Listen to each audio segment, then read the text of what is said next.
When David had gone a short distance beyond the summit, there was Ziba, the steward of Mephibosheth, waiting to meet him. He had a string of donkeys saddled and loaded with 200 loaves of bread, 100 cakes of raisins, 100 cakes of figs, and a skin of wine.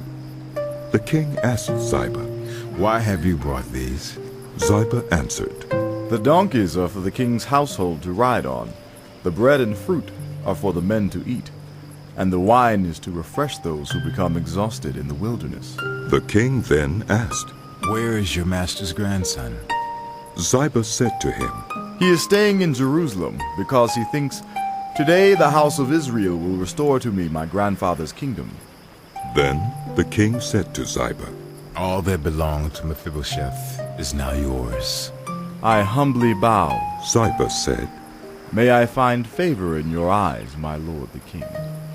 As King David approached Bahurim, a man from the same clan as Saul's family came out from there. His name was Shimei, son of Gera, and he cursed as he came out. He pelted David and all the king's officials with stones, though all the troops and the special guard were on David's right and left. As he cursed, Shimei said, "Get out! Get out, you murderer! You scoundrel! The Lord has repaid you for all the blood you shed in the household of Saul, in whose place you have reigned. The Lord has given the kingdom into the hands of your son, Absalom. You have come to ruin because you are a murderer." Then Abishai, son of Zeruiah, said to the king, "Why should this dead dog curse my lord, the king? Let me go over and cut off his head." But the king said, "What does this have to do with you, you sons of Zeruiah? If he is cursing because the Lord said to him, 'Curse David,' who can ask, 'Why do you do this?'" David then said to Abishai and all his officials, "My son, who is of my own flesh, is trying to take my life. How much more than this Benjamite? Leave him alone. Let him curse, for the Lord has told him to.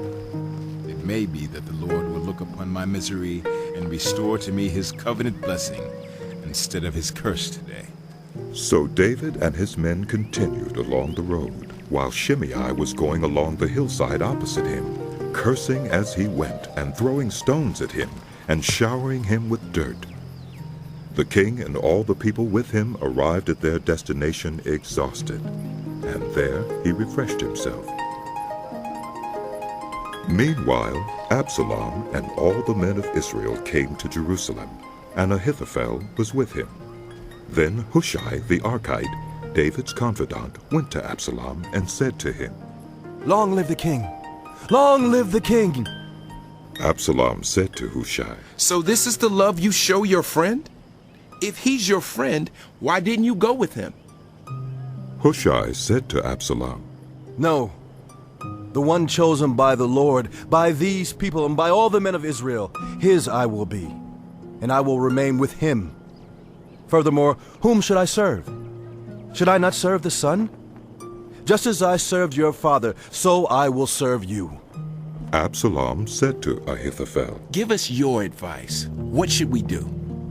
Ahithophel answered, "Sleep with your father's concubines, whom he left to take care of the palace.